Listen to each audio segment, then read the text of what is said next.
Hey everyone, this is AJ Barsay from Bellingham Podcast Media Tech. And before we get into the last episode of 2016, I just wanted to let everybody know that this is a two-part episode. So episode 23 is the last of 2016, and we'll be back in 2017, the first week of January, for episode 24.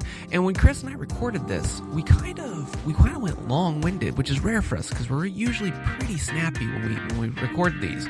But at the end of recording it for over an hour, Chris and I kind of looked at each other, and we wanted to split this into two different segments. So episode 23 is to wrap up 2016 in the trends that we saw and where we see technology going, and we call it the Ghost of Technology's Past. And the first episode of 2017 will be its sequel, The Ghost of Technology's Future. So if you're listening to this and trying to figure out why it seemed like we left you on a cliffhanger, it was intentional. Thank you so much again, and here is episode 23. You've tuned into Bellingham Podcast Media Tech for the week of December 18th, 2016, episode 23, the last podcast of 2016. From the snowy city of subdued excitement, I am AJ Barsay. And regardless if you've been naughty or nice, I'm Chris Powell. On this episode, AJ and I take a look at the tech that's been both good and bad from 2016. And we both go a Whatcom winter wonderland of wandering. Have yourself a merry little Christmas, y'all, from both of us right here at BPM Tech.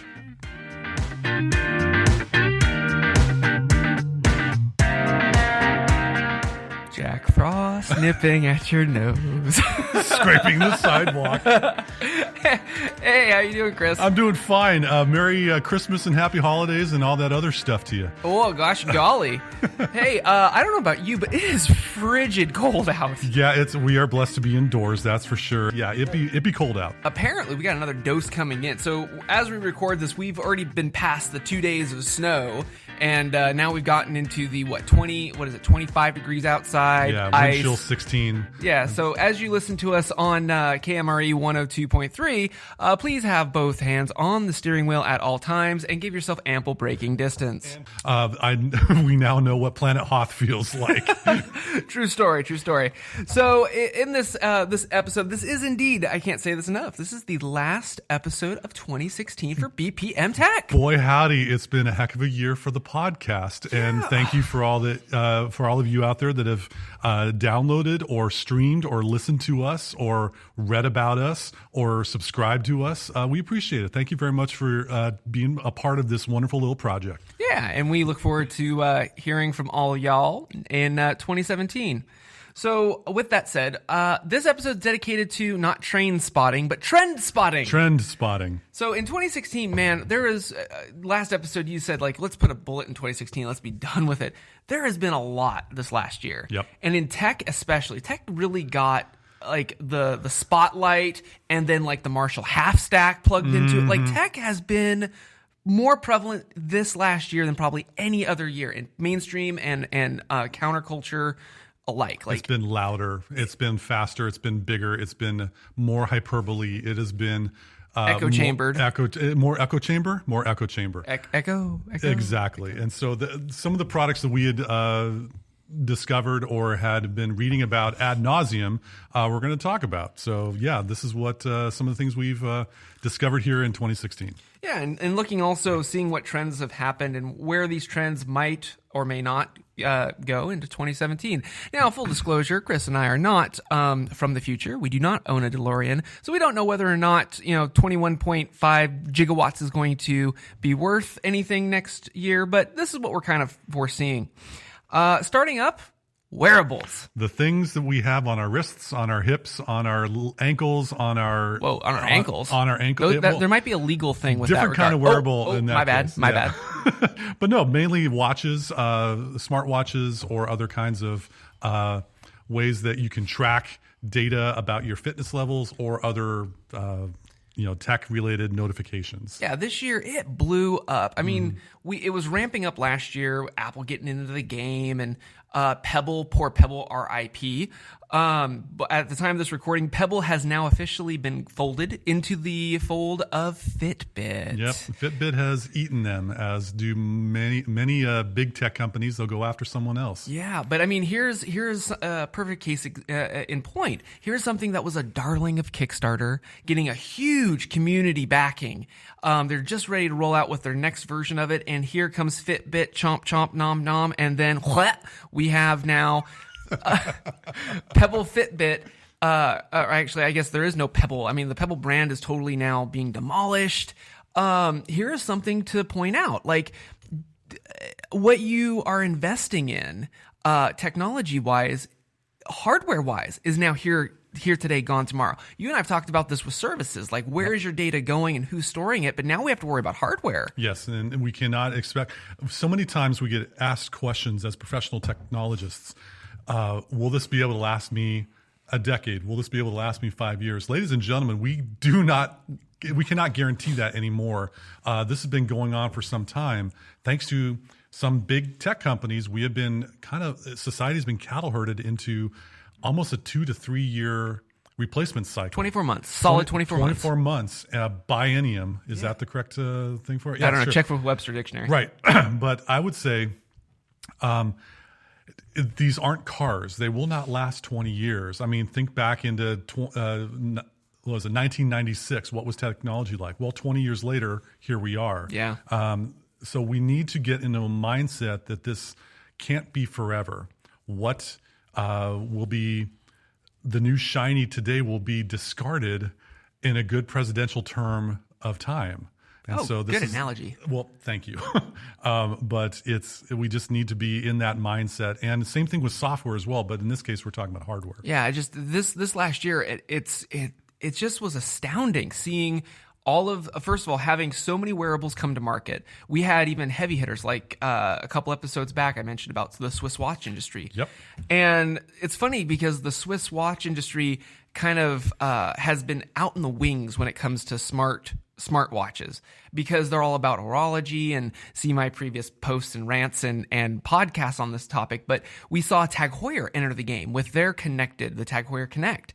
But here's the caveat. Even the Swiss watch industry can see that, hey, this piece of silica and glass and touch screeniness is only going to be good for 24 months. So what did Tag Heuer do? You buy their connected watch, and just like in traditional watchmaking, all of the parts are modular. You actually buy a Tag Heuer Carrera Connected. In 24 months or so, you go back to Tag, you pay another $1,000 or so, which in case, if you're listening to this going, holy man, oh wow, that's a lot of money. In watches and Swiss watches, that's actually Par for the course. Par for the course. What they will do is remove the guts, the electronic guts that are now dated, and put in, get this, mechanical guts into the same case and hand your watch back to you. I truly hope that they aren't pigeonholing themselves or painting themselves into a corner where they have to abide by a specific set of specs, hardware specs, as technology improves, because things get smaller, things get more powerful. What it was working in 2016 may not be where things are headed in horology in 2020. Well, I mean, that's the thing, is that the Carrera movement is tried and true. Like, I'm not worried about that. But the principle behind it is, this is something I'm surprised Apple didn't do with their product. Is, in traditional watchmaking, you go and get your watch serviced, or you get the movement upgraded, or whatever. But in smartwatches, 24 months, we just huck it, or we hawk it on Amazon, and it gets into this issue of, e-waste, and that's where, I mean, anybody who knows me, I'm not a big wearables person, hashtag I wear a mechanical watch. Yes, that's true. But again, what are you trying to do with this? If you're an athlete, and we've said this time and time again on this show, if you're an athlete and you're trying to measure performance, dope. You are the goods. Get yourself whatever tool is best for your sport.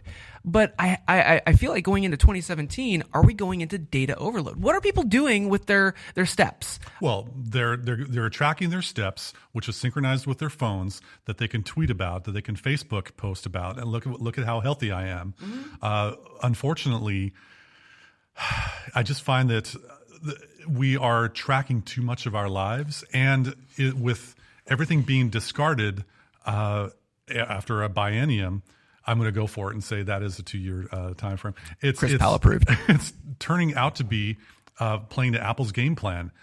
2 years, you got to get in that mindset. It's going to be 2 Christmases and then your every other year upgrade. And that's the part that I hope that trend breaks in 2017. Honestly, like I think with most people, yeah, I get that if you have medical needs or if you have sports needs, I get where a wearable as a tool. You grab it, you throw it on, you go for your run, you climb a mountain, you race around a track. I don't care.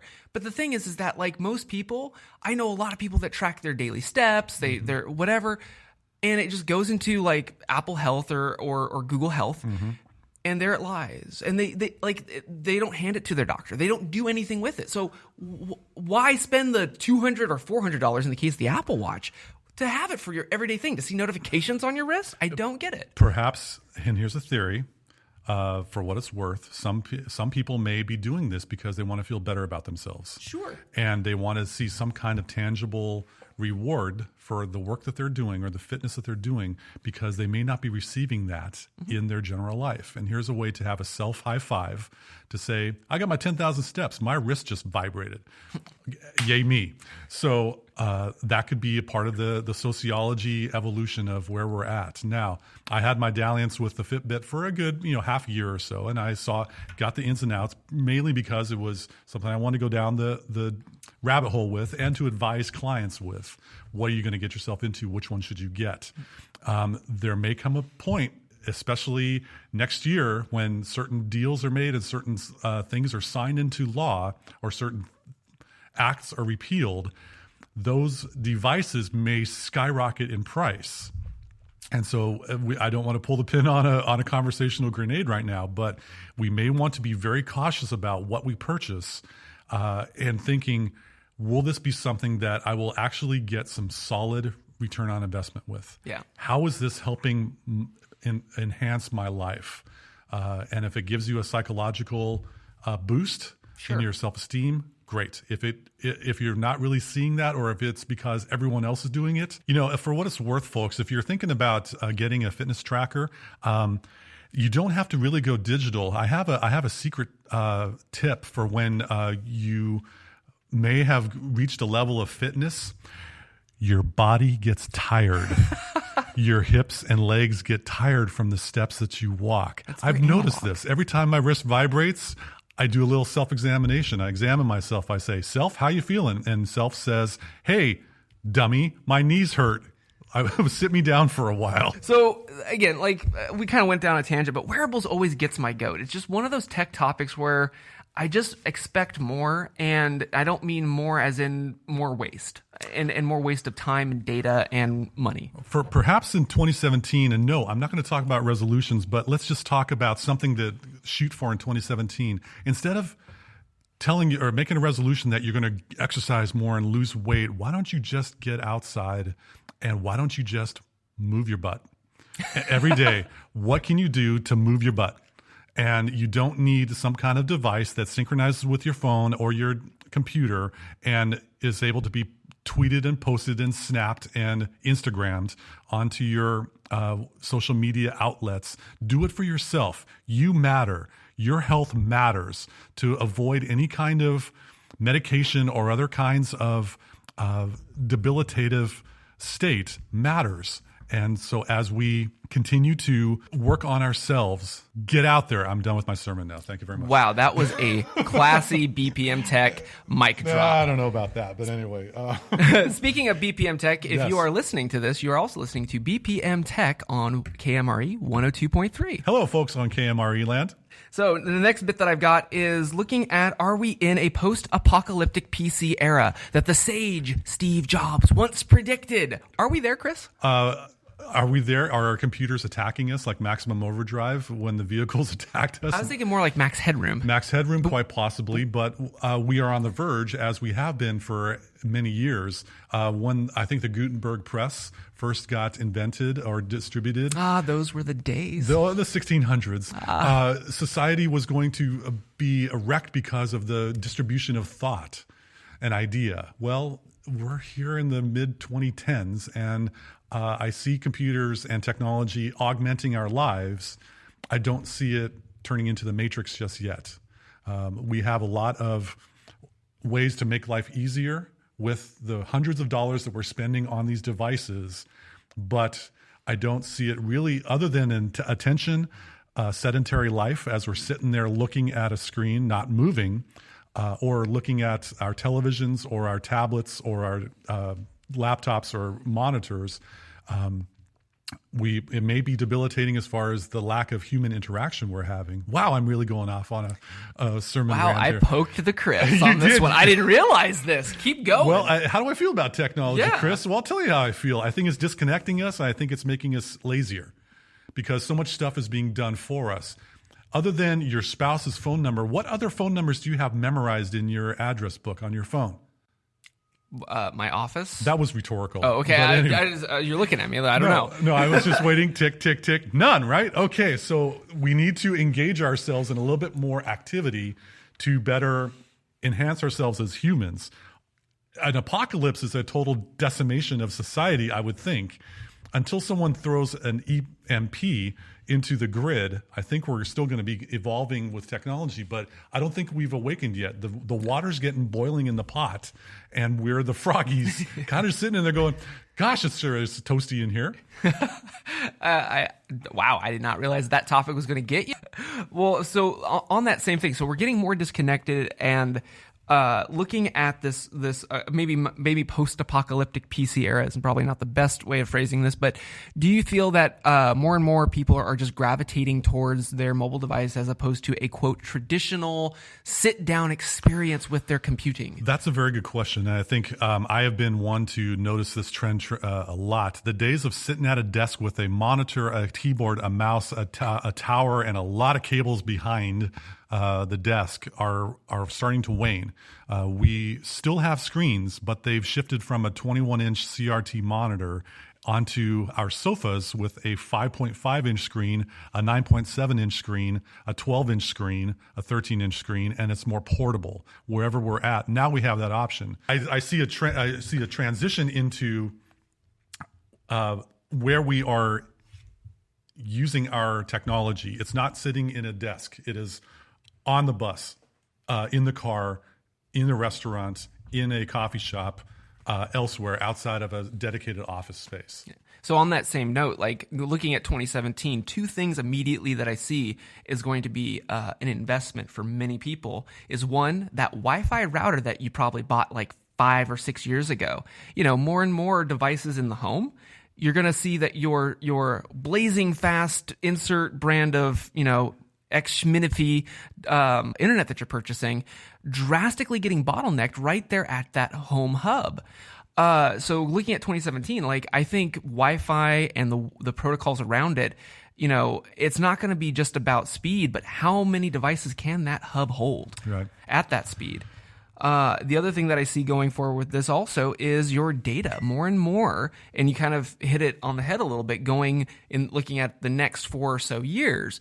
Where's your data going? Who's got it? And if these services fold, can you still get access to it? 2020 is going to be a big year. You heard it here, folks, because it's a wonderfully round number, kind of like 2000. In hindsight. In hindsight, yes, exactly. And an ABC News program back in the 80s and 90s. Where are you 4 years from now? Where do you see yourself 4 years from now? Do you think you're going to be having that 5.5-inch screen or that 3-year-old device? What do you think your technology is going to be like? These are the questions that can be fun to think about and dream about. But with all this data that is currently being stored, the big 4 tech companies' data centers are getting more and more storage space. And all of the videos and all of the pictures and all of the files and all of the text messages and all of the web sites that we visit are getting stored. They're not going away. It's easy to store a whole metric ton of data. And 4 years from now, all of the history regarding our user accounts may be, I don't want to say leveraged, but may be available for others to get a profile of us. I have concerns about the amount of data that we are freely, willingly posting and doing on our devices, and it is being stored somewhere. It's not like it's going through the ether like the floppy disks. This is serious stuff, and I have some concerns as we approach a next decade. Dovetailing into that, you're right. Data centers, are storing a lot of stuff. And one of the things that I'm starting to see is, and Western Digital has been on this tangent for a while, is empowering people to have their own cloud at home. And they just recently re-released the MyCloud.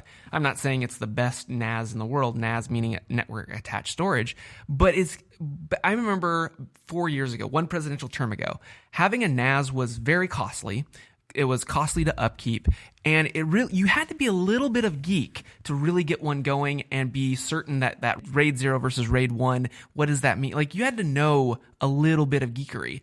Going forward, I think it's going to get closer to what you refer to as, the Mr. Fusion? From Back to the Future, you were in my head.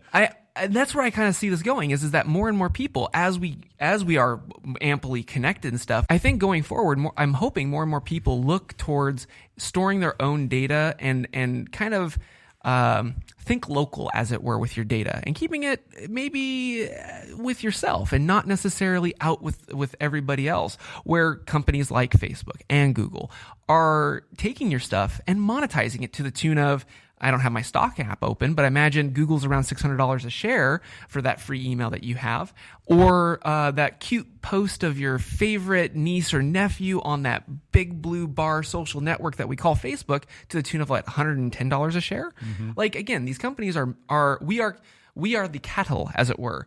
So I'm hoping in 2017 more and more people kind of awaken to that and want to unplug from the matrix, as it were. But still, I mean, there's something to be said about preserving and sharing your memories, but not maybe to the world.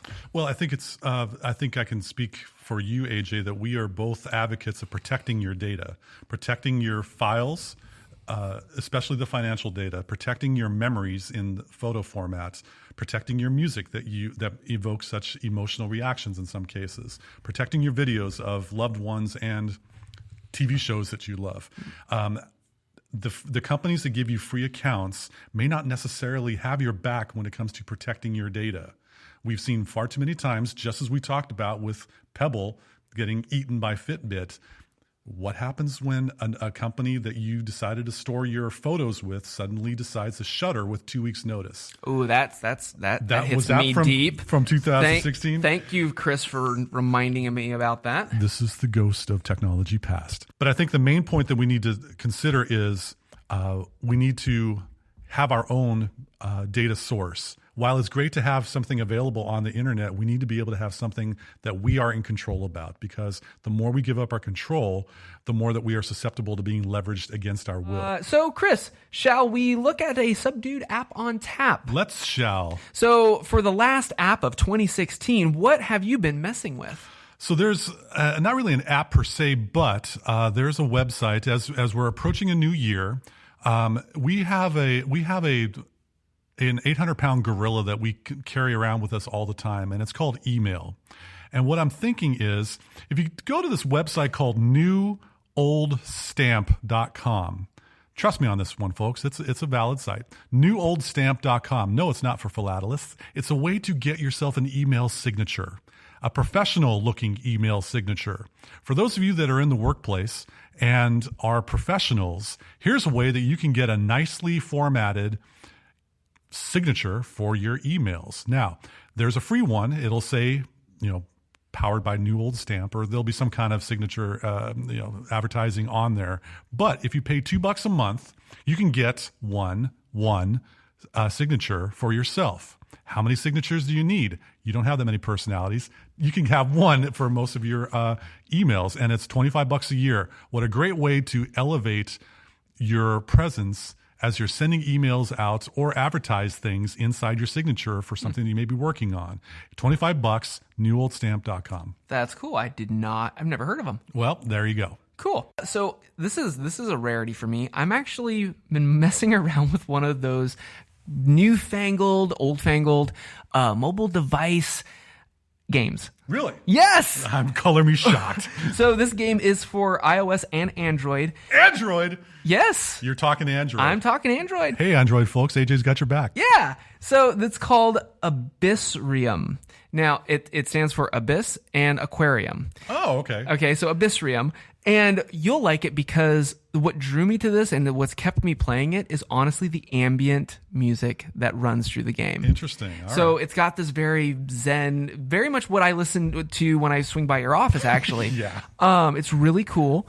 And the art is very cell shady thing. But here's what's fun, is that you're building an aquarium and you can, it's a free to play, which means you have to buy things in app if you so choose, or it just takes you longer to play the game.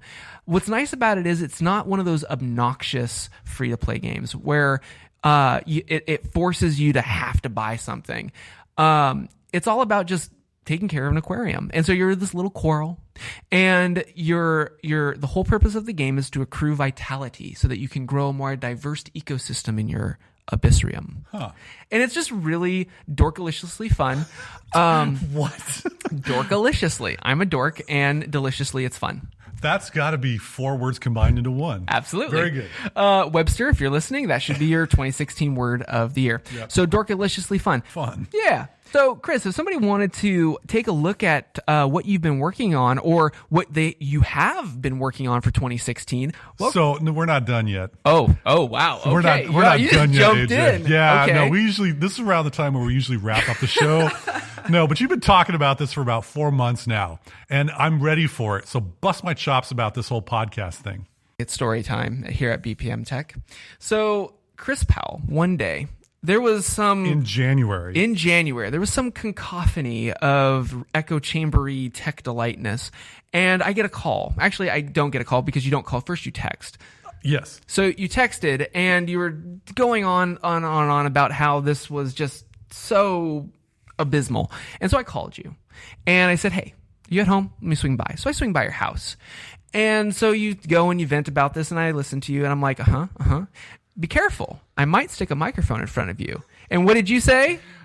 All I want is the opportunity to have one podcast uploaded so that people can download something that I've done where I actually have a voice. And so I said something along the lines of, challenge accepted. But I did have a warning, because this is not my first podcast. I've ran a few others, and I warned you that if we do this, we're gonna do it right. We're gonna develop show notes and actually do a little bit of commentary and discourse and discussion about this. And we're gonna put a nice little bow on it, keep it short.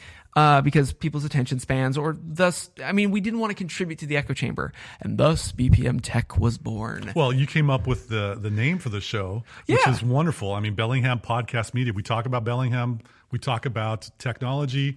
We're a medium. Yeah. And we do a podcast. Yeah. You combine it all in one and hit frat pay. This is great. Bingo. So that is the backstory, 23 episodes later.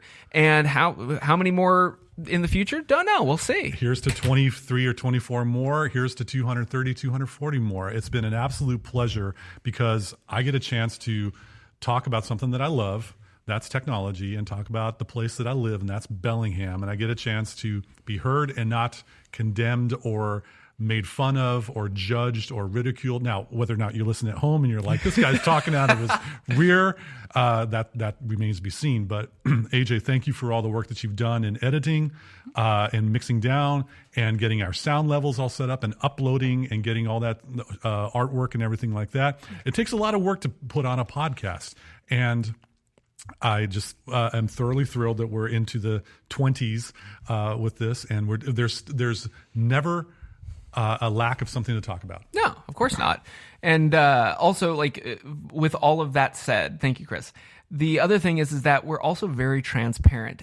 All of our equipment, all of our workflow is published to bellinghampodcast.com. If you've listened to the show and you're like, wow, these guys went 24 episodes, they're on the radio, cool, how can I do that?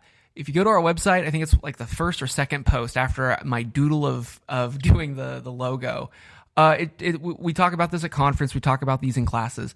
It doesn't take a lot of equipment. Stuff that we record with is stuff that is not quote unquote pro gear. We like it and it sounds good with our voices. But if you want to know what we use, go to the website and take a look at the first or second post. It's very mobile. We have 2 phones. We have 2 particular microphones and 2 cables. That's it. And our voices and our thoughts and our feelings, because I get emotional physical every now and then. Oh, and shucks. so hugs are free. But we have a very light setup, and actually, So that is our cliffhanger for episode number 23 of BPM Tech, the last episode for 2016. Thank you so much again for listening to us, rating us, reviewing us on iTunes, on the Google Play Store, on SoundCloud, or anywhere else you tune into BPM Tech. If you're in the Bellingham area, you're probably listening to us on KMRE 102.3 FMLP, and we will be back the first week of January in 2017. Thank you all so much again for tuning in, and we will see you next year.